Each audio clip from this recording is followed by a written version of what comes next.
bonsoir. Ce soir, j'ai envie de vous emmener en voyage dans un endroit que j'aime beaucoup. Et pour s'y rendre, je vous propose qu'on parte tout droit le plus loin possible, direction ouest-sud-ouest, et donc c'est à peu près par là. On va tout droit, on quitte les murailles du château, on quitte les limites de la ville, on part plus loin encore que les plages du débarquement.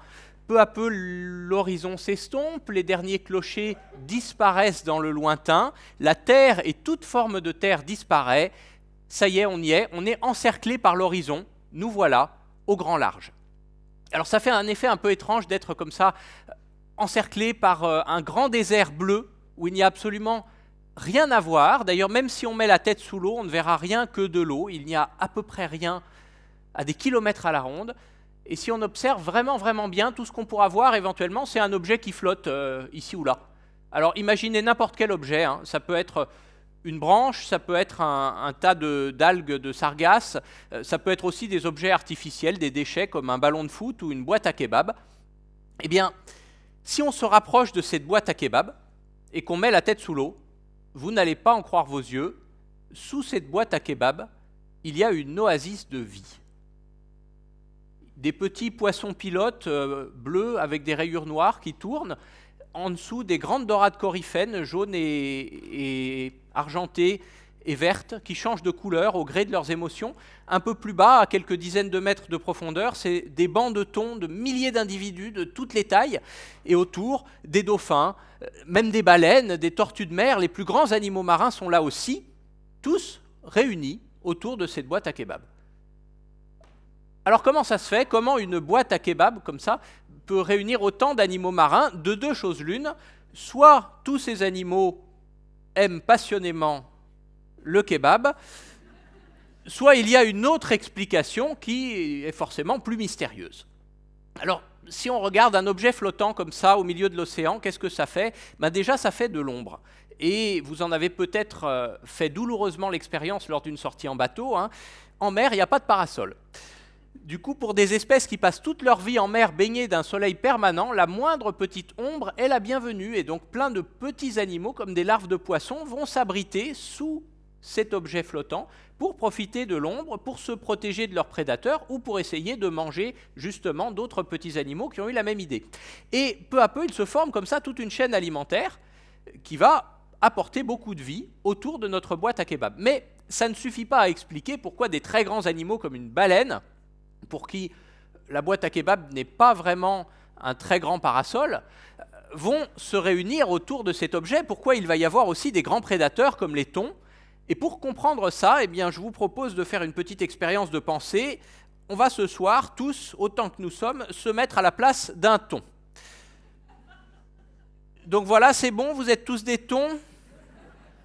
Bon, ne le prenez pas mal, hein, venant de moi, c'est plutôt flatteur, au contraire.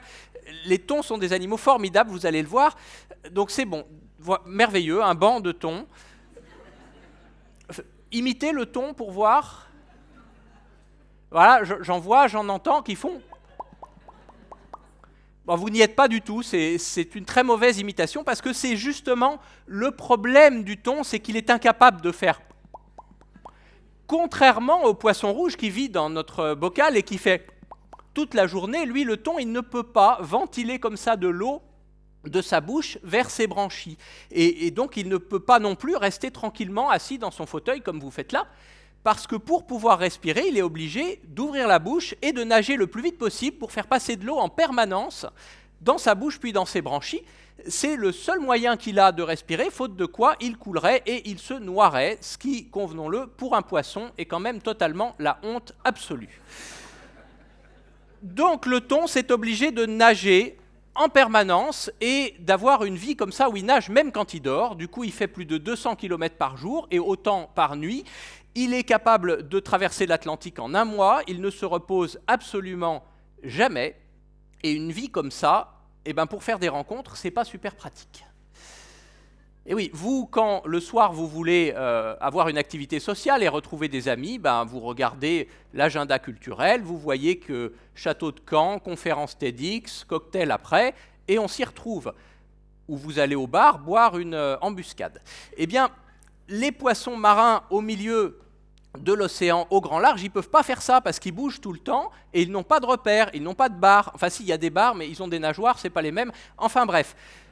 Du coup, pour avoir un point de rendez-vous et une vie sociale, eh bien, on fait ce qu'on peut avec ce qu'on a.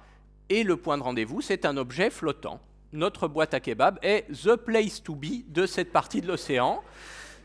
Et c'est comme ça que les thons vont se regrouper pour pouvoir former des bancs et pour pouvoir ensuite chasser ensemble, se protéger des prédateurs, voyager plus facilement, etc., etc. Alors ça, c'est une des hypothèses sur l'utilité de ces objets flottants, mais il y en a d'autres. Par exemple, typiquement, un objet flottant, il vient forcément de la Terre, il est tombé dans l'eau dans un fleuve, et puis il est arrivé via un estuaire. Du coup, il est probable que cet objet, il indique la présence d'une eau qui provient d'un estuaire, donc qui est plus chargée en nutriments. Ou alors, s'il est remonté du fond, eh bien, il indique une remontée d'eau, donc aussi des nutriments, donc de la nourriture. Et comme le thon, eh bien, c'est un exemple d'animaux, hein, mais il y en a d'autres qui ont le même mode de vie. Hein. Ils nagent sans s'arrêter, donc imaginez si vous étiez venu de 200 km plus loin sans vous arrêter pour arriver ici, vous auriez quand même encore plus faim que maintenant. Donc, il y a plein d'hypothèses pour expliquer ce phénomène. On ne sait pas très bien d'où il vient, ce phénomène. On ne sait pas très bien l'expliquer. Par contre, on sait l'utiliser depuis très longtemps. C'est d'ailleurs ce qui sauve les naufragés quand ils sont perdus en pleine mer. Leur bateau, au bout de quelques jours, finit par attirer suffisamment d'espèces vivantes pour qu'ils arrivent à se nourrir plus ou moins. Et c'est comme ça que certains naufragés ont survécu jusqu'à plus de 400 jours isolés en mer sans vivre, ce qui est quand même assez incroyable. Ce phénomène, il ne nourrit pas que les naufragés, hein. Il nourrit aussi des populations, notamment dans les îles du Pacifique, qui ont compris depuis des millénaires qu'en mettant des radeaux en mer, à la dérive ou à marée, ça attirait suffisamment de poissons pour pouvoir ensuite aller pêcher et nourrir sa famille, voire monter un petit commerce. Mais le problème, c'est que cette idée a inspiré le petit commerce de très très grosses compagnies qui vont maintenant, depuis quelques décennies, dans l'océan Indien au large de l'Afrique, avec des navires de plus en plus grands, plus de 100 mètres de long, pour poser non plus des petites boîtes à kebab, mais des radeaux flottants qui font à peu près la taille de cette pièce, qui sont amarrés par dizaines et dizaines, et qui, à l'aide d'une sonde, repèrent quand assez de vie est agglutinée, est attirée autour du radeau, et dès qu'il y en a suffisamment, signal GPS, le navire-usine arrive, encercle le tout avec un grand filet, et embarque la totalité du butin. Tout ça pour l'industrie du thon en boîte, mais les dauphins, les requins, les tortues de mer, les raies mantas, etc., tout y passe. Et même les thons ne sont pas pêchés durablement, puisqu'on l'a dit, ces endroits sont des lieux de vie sociale, donc ça regroupe surtout des jeunes poissons, on va dire les fils thons. Et donc ces jeunes thons, 97% des captures avec cette technique pour certaines espèces sont des poissons immatures. Donc ça menace et ça fait décroître totalement et s'effondrer les populations de certaines espèces de poissons, et on se retrouve dans une situation où on a ces grands navires qui sont à des compagnies européennes ou asiatiques qui viennent piller les eaux de pays africains sans leur laisser leur mot à dire, et les pêcheurs locaux qui tentent tant bien que mal de pêcher de quoi nourrir leur famille avec une canne et un hameçon. Donc, c'est une situation assez dramatique. Alors, ces histoires, elles nous paraissent lointaines quand même. L'océan Indien, les baleines, le grand large, c'est loin, mais pourtant, elle est très proche. Parce que le thon, c'est l'animal marin que vous rencontrez le plus souvent dans votre vie, dans toutes nos vies, vu que c'est le poisson le plus consommé par les Français sous sa forme de miettes en boîte. Le thon en boîte, on en consomme 4 à 5 kilos en moyenne par personne et par an, sans compter celui qu'on rencontre aussi sous forme de sushi, etc. Et en fait, nous faisons donc partie de cette chaîne alimentaire dont on parlait.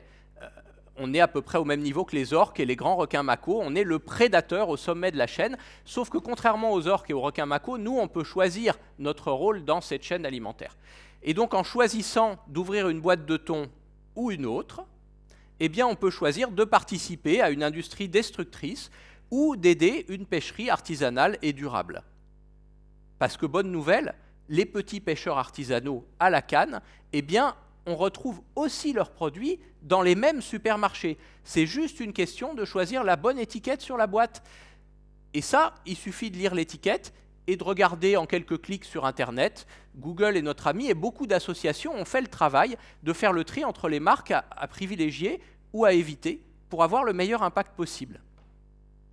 Alors pourquoi je vous raconte cette histoire de thon, pourquoi je vous emmène en bateau plonger sous une boîte à kebab et imiter des poissons ce soir?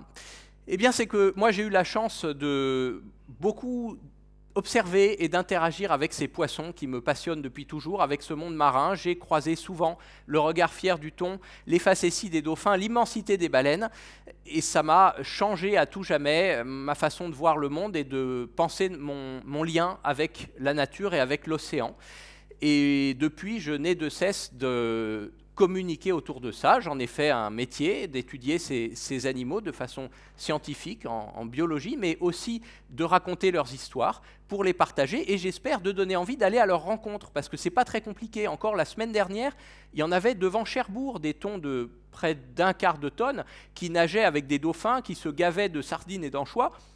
Sur la Côte d'Azur, des dauphins, des requins, des baleines, des cachalots même, on peut en voir quasiment tous les jours et presque toute l'année. Et parfois même, depuis la plage, en ouvrant l'œil, il suffit d'y prêter un petit peu attention et on peut voir des spectacles absolument merveilleux. Alors j'espère que la prochaine fois que vous irez au bord de la mer ou face aux étagères d'un supermarché, vous ouvrirez l'œil, vous prêterez attention à toutes ces belles histoires que la nature peut nous offrir et surtout, vous observerez bien si vous voyez dériver à l'horizon une boîte à kebab.